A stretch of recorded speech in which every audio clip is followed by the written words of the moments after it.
If 5 years ago, my backyard was just trees and grass. Now I spend more time out here than I do inside my house. And it's not because I spent a fortune, because I made 5 DIY choices that completely transformed how my family uses this space. Let me show you exactly what they are, and it's all next on Home Pro Hero. Let's get something out of the way before anyone jumps in the comments and says this had to cost a ton of money. That's not true, and that's not the point. I built all this over about a 5-year period, one project at a time, and it's 100% DIY. You don't write one big check for this type of backyard. You build it one bite at a time. And a lot of it was paid for by working extra shifts at work. By doing it slow, it really made it feel like it was mine. The first game changer was building this covered structure. It brought all of my inside comforts outside. The Pavilion Smokehouse went up over a couple of summers. It took me about 18 months to complete it from start to finish. It's roughly 11 by 22. 10-foot ceiling inside, all made from pressure treated cedar tone. No stain, it's the natural color of the wood. TV, lighting, speakers, cooking. My backyard wasn't just a place to grill. It suddenly became a place that my family actually enjoyed spending time.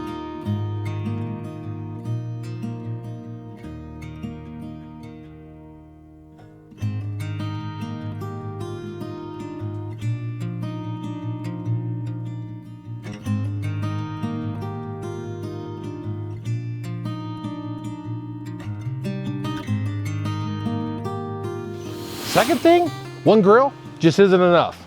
It's not showing off. Cooking on different grills for totally different purposes. I've got 3. Like we talked about earlier, I got the offset smoker for those long weekend cooks. Barbecue takes time. Nothing better than sitting here, watching the meat cook, enjoying some time in the Pavilion Smokehouse. I've got this Weber Kettle grill, right? Charcoal. Nice thing about this is flexibility. If everybody's over here at the patio, I just simply roll it over to the patio area. Or if everybody's in a smokehouse because it's too hot on the patio, I'll roll it over by the smokehouse so I can stay company with them. My third grill is my gas grill. I keep it close to the house. It's my workhorse. I use it almost every night during the week. It's quick, simple, and close to the door. Just in case there's bad weather, I don't have to be in it very long. Here's the thing. 3 different types of grills, gas, charcoal, wood. You're never gonna get bored cooking outside because there's always something new to learn. For the most part, different tastes to chase. That's one of the 5 reasons I keep coming out here. People always ask if I use this only in the summertime. No way. As soon as the temperature hits about 55, 60 degrees in the spring, we're out here. The fall might be my favorite time back here.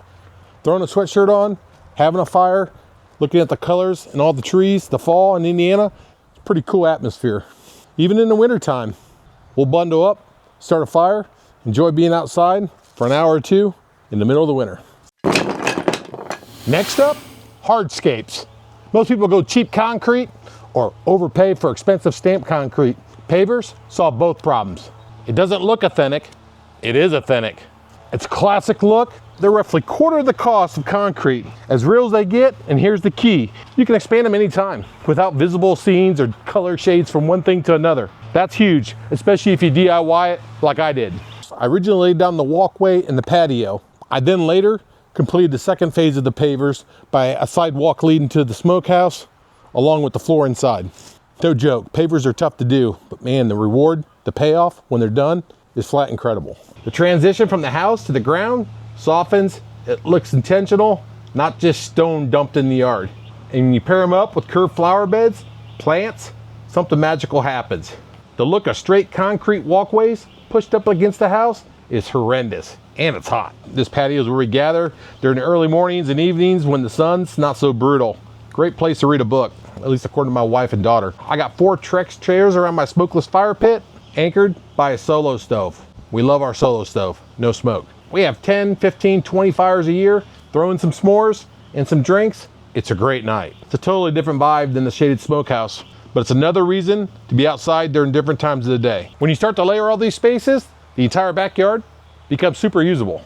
Another key to a good backyard is privacy. Instead of building a fence, I use trees and shrubs staggered throughout my property.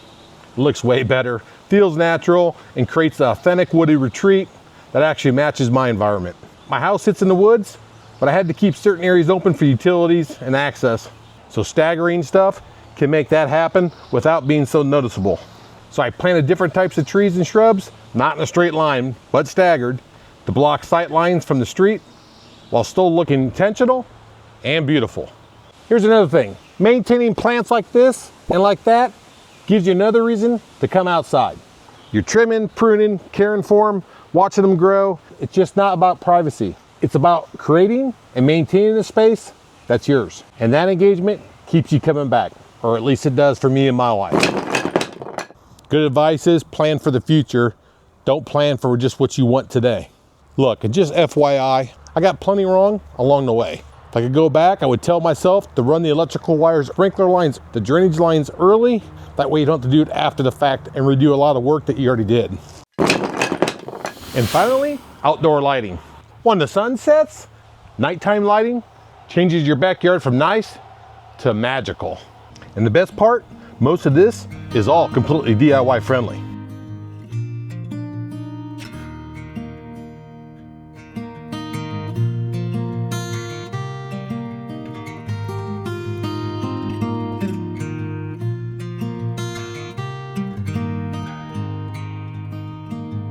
Let's start with the path lights. They serve double duty. One, they look phenomenal, and two, they stop me from tripping at night when I'm doing those late night cooks. They're the low light aspect of the property. When it comes to the medium aspect, I rely on these garden candles. They're unique, beautiful, and honestly, my wife loves them just as much as I do. They look like real fire. I actually got plans available for those in the description below. We'll go up a little higher, catch the string lights, not only above the patio, but I have them in my Pavilion Smokehouse too. When you dim them down, that classic look, phenomenal look. The final lighting aspect, uplighting, tree uplighting. When you shine light up into the canopy of a tree in the middle of the night, this really defines the space and makes it pop from not only in the backyard, but really from anywhere, including the street.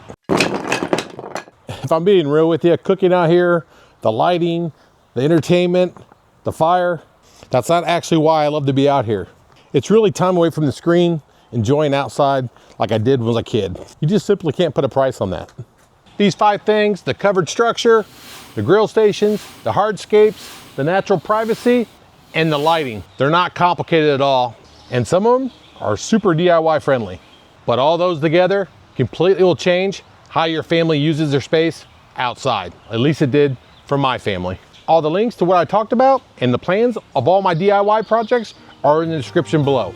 I hope you liked the video. If you did, make sure you give me a thumbs up. Make sure you're subscribed. Take care, and I'll see you next time. If you like this video, check out my Dream Yard video. It goes deeper into all the details, what I just built back here. You'll love it too.